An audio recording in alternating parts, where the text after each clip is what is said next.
Tenemos que seguir haciendo minería, eso es inevitable, la hicimos desde hace miles de años y la vamos a seguir haciendo mientras exista la humanidad. Hay más de 7.000 millones de personas que requieren esos productos. La minería no la hacen las empresas porque sean malas y quieran desviar. Ahora, ¿cómo la tenemos que hacer?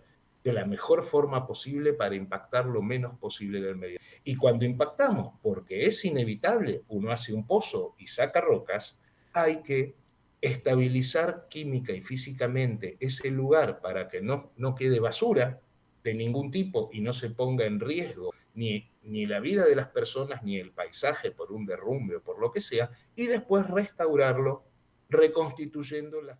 Hace un año, y exactamente casi un año, porque mañana 28 sería un año exacto, se dio el fallo de la Corte Suprema que declaraba inconstitucional un contrato con el Estado referente a la operación minera de una empresa. Y el tema minero es un aspecto importante desde entonces y desde antes y ahora lo sigue siendo porque Panamá continúa con eh, un espacio que ha estado dedicado por mucho tiempo a la minería y que vale la pena conversar porque es un tema que ha quedado todavía en un péndulo, está en vilo y necesitamos saber qué hacer. En Panamá se encuentra un experto en la materia, el licenciado Martín Carotti, es geólogo de la Universidad de Buenos Aires desde 1983, también es comunicador y nos acompaña porque vamos a hablar sobre las mejores prácticas y experiencias en la región. Creo que para nadie es un secreto que América Latina en su conjunto, sobre todo el sur, es una región que se ha dedicado en las últimas décadas a la actividad minera. Creo que hay que compartir las mejores prácticas.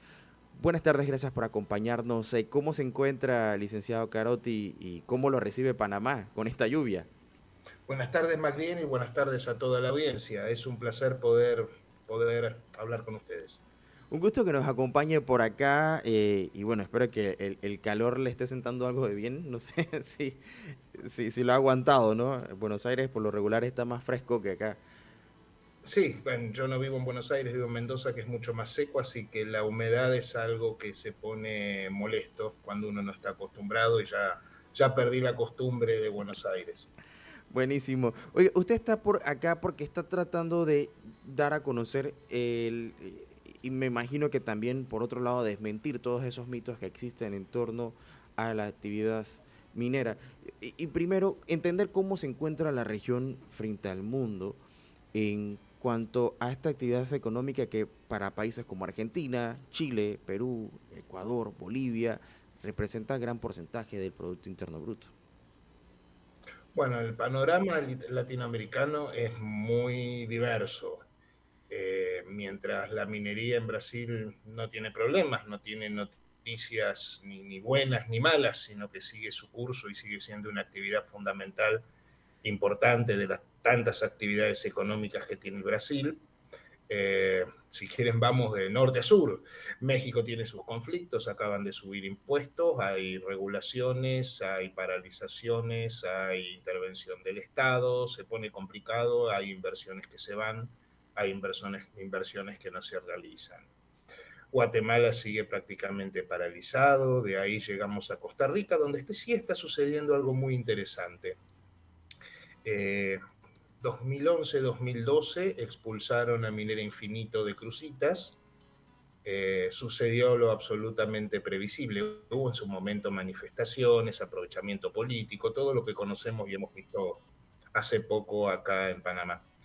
Y la empresa se fue, prohibieron la minería metalífera por ley, eh, y sucedió lo previsible, llegó la minería ilegal, con destrucción del medio ambiente, con narcotráfico, trabajo infantil, trabajo precario, y se van instalando las mafias, obviamente no se paga un impuesto y por cierto se destruye el medio ambiente.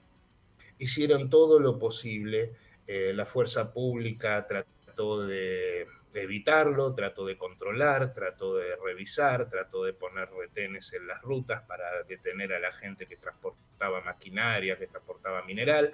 No pudieron hacerlo porque cuando se instala la minería ilegal es muy difícil combatirla.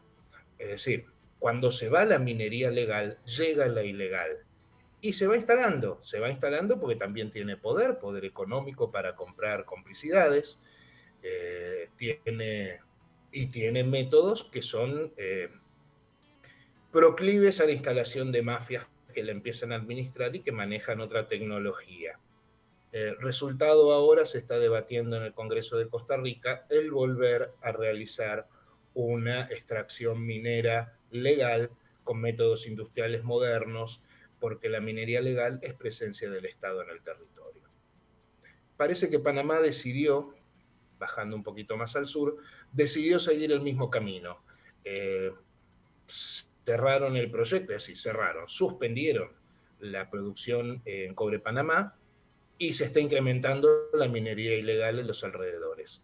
Es la primera beneficiada de todo esto. Se perjudica a Panamá, se perjudica a la empresa, se perjudican todos menos la minería ilegal. Esa es la que se instala. Bueno, Venezuela es un caso aparte, la minería ilegal está fomentada y el gobierno se beneficia con la minería ilegal, que incluso llega a estar en manos de mafias internacionales, aparte de con la participación y complicidad de las Fuerzas Armadas de Venezuela. Colombia, ya no les voy a contar el caso de Colombia, es un caso muy complejo, mafias organizadas, helenos, residuales de la FARC, todo lo que se imaginen. Ecuador intenta promover la minería legal, lo hace, ahora va a haber otro contrato de producción, de explotación que se va a aprobar en febrero para la mina Cangrejo, si no me equivoco, una mina de cobre y oro.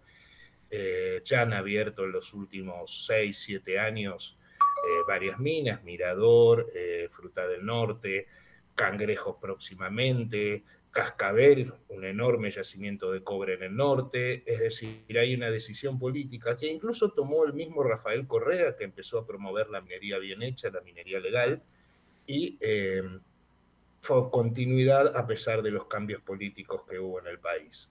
Por cierto, tienen un serio problema de minería ilegal y más o menos como pueden lo van tratando de combatir, pero también está instalada. Lo mismo pasa en Perú. En Bolivia no existe la minería industrial moderna prácticamente, la minería está en manos de cooperativas, organizaciones populares, uno diría, muy precarias en su tecnología, que en cualquier otro país de Latinoamérica sería su accionar catalogado de minería ilegal. Y encima son la puerta abierta para empresarios, entre comillas, chinos, brasileños, colombianos, que instalan su maquinaria y hacen los desastres que hay en Bolivia. Chile sigue con su minería tradicional, con sus problemas, aumento de impuestos, algún proyecto va, otro proyecto viene, no hay conflictos sociales mayormente y todo funciona regularmente de acuerdo a un poco más promovida o un poco menos promovida según el tipo de gobierno que tenga. Argentina es un caso muy particular, tiene un gobierno nacional que apoya y quiere minería, pero Argentina es un país federal, entonces hay legislaturas provinciales y gobiernos provinciales, y en 7 provincias la minería está impedida por leyes antimineras. En las provincias en donde no está impedida, poco a poco se está reactivando. Ese es el panorama latinoamericano. No sé si hay algún país no, claro, que deseas que profundice. sí, por supuesto que sí. Y lo que vemos es un panorama bastante heterogéneo lo que está pasando en la región, pero sí hay un componente que se replica y a excepción de Brasil, como usted mencionaba, existen sectores que rechazan el mismo y otros que tratan de alguna manera de abrazar la idea por sus beneficios económicos. Pero algo que sí quiero rescatar es el aspecto de cuando no se legisla o no existe una normativa vigente, el resultado natural entonces es la actividad ilegal y aquí es donde quizás hay un gran problema, porque en el caso panameño el tema principal fue el cuidado medioambiental.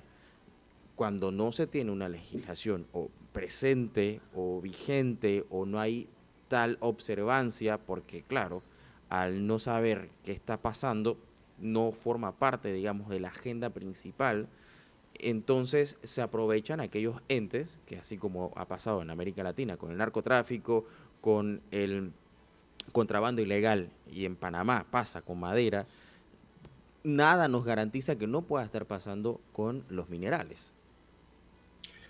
El tema es, no, Panamá tiene una ley ambiental de protección ambiental. De todos modos, lo que yo no sé, lo que me parece y lo que he escuchado, no soy experto y no voy a hablar, trataré de esquivar todo tema de política interna porque me parecería una falta de respeto, Claro, siendo argentino, opinar sobre problemas de política interna de Panamá. Lo que sí entendí es que el presupuesto de los organismos de control no es el adecuado para ejercer el control. De todos modos, con la minería industrial moderna sucede una cosa muy particular que no sucede con otras actividades.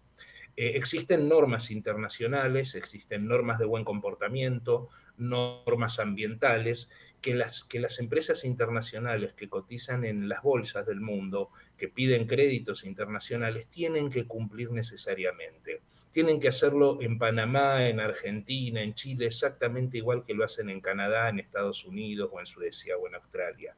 ¿Por qué? Porque si no, no consiguen créditos, si no, sus acciones no son elegibles para comprar, porque el mercado castiga las malas actitudes, castiga profundamente, y el peor castigo de todos es el bolsillo. Las acciones bajan, el valor de las propiedades mineras y de los activos de las empresas es menor. Y los accionistas no quieren eso. Por eso, normalmente, para ser elegibles para un crédito por un banco privado o por el Banco Mundial, las empresas se cuidan mucho de no respetar esas normas internacionales, que normalmente se rigen por el tipo de normas ambientales de los países desarrollados, en donde cotizan justamente esas empresas. Así que ese no es un problema con el cumplimiento de normas de protección ambiental, de hacer las cosas bien, de hacer lo que yo digo minería bien hecha. El problema es que en una de esas el Estado no genera la confianza necesaria en la comunidad para hacerles creer y hacerles entender que están controlando bien y haciendo cumplir la ley. Es decir, somos latinoamericanos, no somos suecos ni noruegos. Uno cree que acá no se puede hacer. Con ese criterio no podríamos volar en aviones, ni conducir autos en la calle, ni tener medicamentos, porque todo el mundo desconfiaría de todo. Yo siempre le digo a la gente que los mismos ingenieros que producen nuestros medicamentos, que procesan nuestra comida, las galletitas que comemos, las bebidas, que construyen los puentes en los que cruzamos en la ruta, eh, aplicando la misma ciencia física, la misma ciencia química y las mismas tecnologías, son los que diseñan, extraen y procesan nuestros minerales.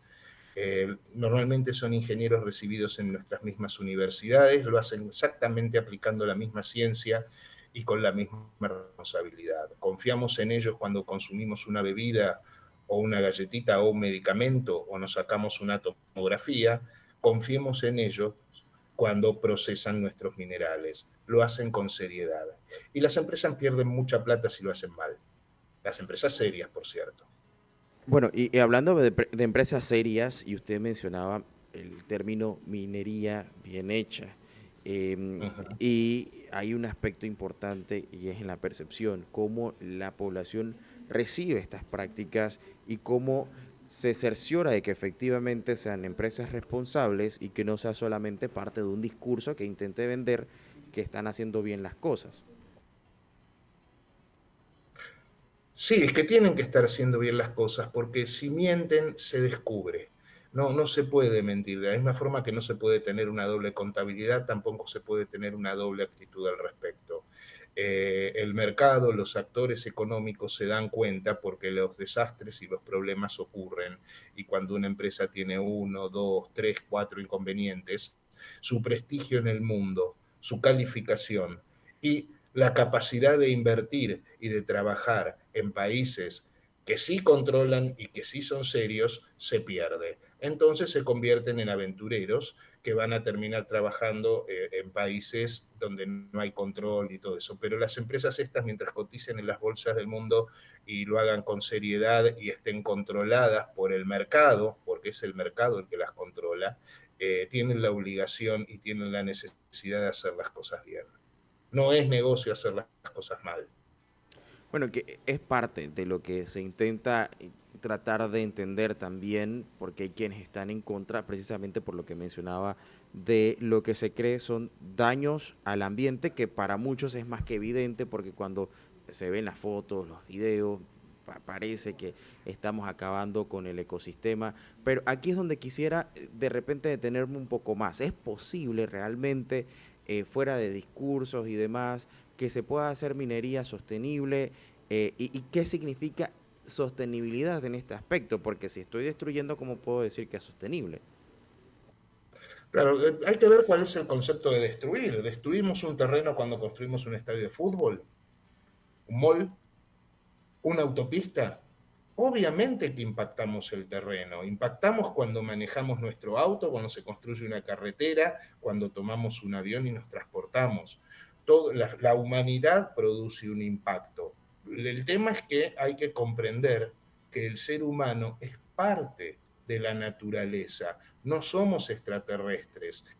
Uno tiene que preservar el medio ambiente y también tiene que abastecer a más de 7.000 millones de personas que necesitan no solo alimentarse, no solo vestirse, también necesitan rocas, minerales y metales para construir absolutamente todo lo que nos rodea. Las paredes, el piso, el techo, todo lo que nos rodea. La comida, lo que hemos comido hoy al mediodía, ha sido plantado, cosechado, transportado, entubado, enfriado, procesado usando productos mineros y es servido en un plato que utiliza minerales para fabricarlo. Sin minería no tendríamos agua en nuestras casas. Creer que se puede prescindir de la minería es imposible. Hacemos minería desde que el primer hombre levantó una piedra, el primer homínido hace 300.000 años levantó una piedra y la convirtió en herramienta. A partir de ese momento, absolutamente todo lo que tenemos a nuestro alrededor es producto de nuestra actividad minera.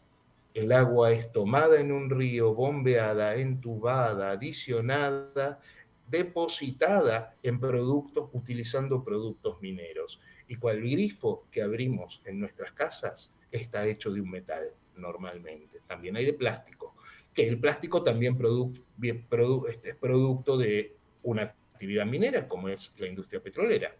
Entonces, tenemos que seguir haciendo minería, eso es inevitable, la hacemos desde hace miles de años y la vamos a seguir haciendo mientras exista la humanidad. Hay más de 7.000 millones de personas que requieren esos productos. La minería no la hacen las empresas porque sean malas y quieran destruir. Ahora, ¿cómo la tenemos que hacer? De la mejor forma posible para impactar lo menos posible del medio ambiente.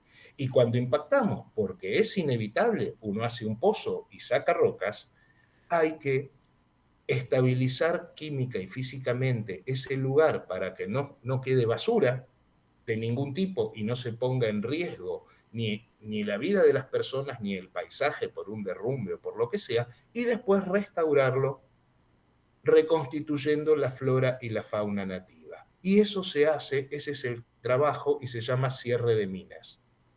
Es parte de la inversión minera y el cierre de minas comienza en la exploración misma, restaurando, rehabilitando las áreas que fueron impactadas y que ya no se utilizan, y prosigue más allá del fin de la producción, en una forma continua. Y se alimenta del flujo de fondos que produce, que genera el proceso productivo. Sin el proceso productivo es imposible el cierre de minas. ¿Por qué? Porque hay fases del proceso productivo en el cual se utiliza el material que sale de un lado y que ya no tiene mineral de interés para rellenar las zonas de donde se extrajo el material anteriormente. Es un ciclo, un proceso continuo que termina, que termina con la fin de la producción, no. Ahí empieza la etapa final que Sí. progresa muchos años después ejerciendo el control de posibles efectos no deseados y corrigiéndolos Y y licenciado, supervisando que quede sí. todo en situación estable y reintegrado a la Y naturaleza. tengo que Y no preguntarle, solo, sí, sí, sí, sí, tengo que preguntarle porque, a ver, en el caso de que este proceso no se dé completamente, que se busque, como pasó en Panamá, no sé si hay experiencias en la región, en donde se paraliza la obra y esta queda en un vilo, como la situación. ¿cuáles han sido sus efectos? Porque si usted dice que hay que seguir un ciclo, no es que se va a abrir una mina, la mina está abierta ya. Exacto. ¿Qué ha pasado en la región? Si hay experiencias, porque hay una gran preocupación ahora, porque ya tenemos el hueco, como usted decía, ya está hecho. Si no se toman las medidas adecuadas, probablemente el supuesto remedio va a terminar siendo peor que la enfermedad. Absolutamente. Si no se termina, si no se realiza el ciclo productivo completo, generando los fondos para realizar todas las tareas de cierre que se producen desde la exploración a lo largo de toda la producción y más allá, de algún lado van a tener que salir los fondos. Y son muchos. O sea, es mucho dinero que hay que invertir para volver a entregar a la naturaleza esa región que con el proceso productivo en marcha se iba a entregar naturalmente porque es obligación legal y es parte de la inversión minera. Sí, y encima el Estado panameño va a correr el riesgo de que va a tener que resarcir a la empresa por haber hecho un contrato que la misma justicia del mismo Panamá dijo que estaba mal.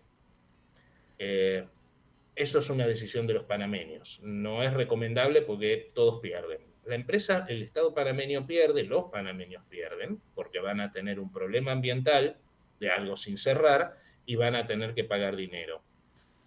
Los panameños van a perder directamente porque perdieron una fuente de trabajo, casi 30.000 empleos entre directos e indirectos, y la empresa pierde porque las empresas mineras son mineras, no quieren ganar juicios, quieren extraer mineral y ganar dinero con ello, quieren hacer actividad minera.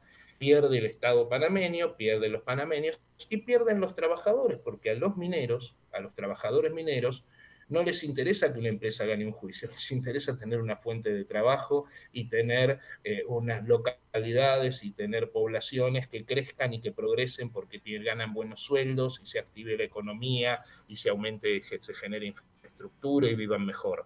Es decir, es un negocio donde pierden todos, absolutamente todos. Los únicos que ganan son los que ganan con la pobreza y con la ausencia de Estado. Los mineros ilegales, los narcos, los que hacen negocios de ese tipo. Bueno, y aquí es donde la conversación empieza a tener más sentido cuando nos sentamos y conversamos francamente acerca de lo que significa la minería y la experiencia en la región. Y creo que hace falta tener un mejor entendimiento. Lastimosamente se nos ha ido el tiempo, agradezco que nos haya acompañado, sabemos que está de visita por Panamá y ojalá podamos tenerlo en otra ocasión para seguir ahondando en estos temas y como decía, tener ese conocimiento de lo que está pasando en la región nos puede ayudar a entender mejor lo que está pasando en Panamá. Bueno, me encantaría poder disponer también de más tiempo porque hay muchas cosas que contar y muchas cosas que explicar. Lo importante es saber que de esto se sale negociando. Negociando entre la empresa, que no quiere este resultado, negociando el gobierno, que supongo que tampoco quiere este resultado. Recordemos que el medio ambiente también está compuesto por personas, y hay personas que están perdiendo sus trabajos, que lo han perdido. También a ellos tenemos que preservarles su vida, su actividad, sus familias, su bienestar. Son seres humanos, somos parte de la naturaleza también. Bueno, muchísimas gracias, licenciado, por acompañarnos en la tarde de hoy aquí en Radio Ancon. Un gusto tenerlo. Estuvo con nosotros el licenciado Martín Carotti, geólogo de la Universidad de Buenos Aires y también comunicador. Hasta una próxima ocasión, Ojalá nos acompañe para seguir ahondando más temas como este.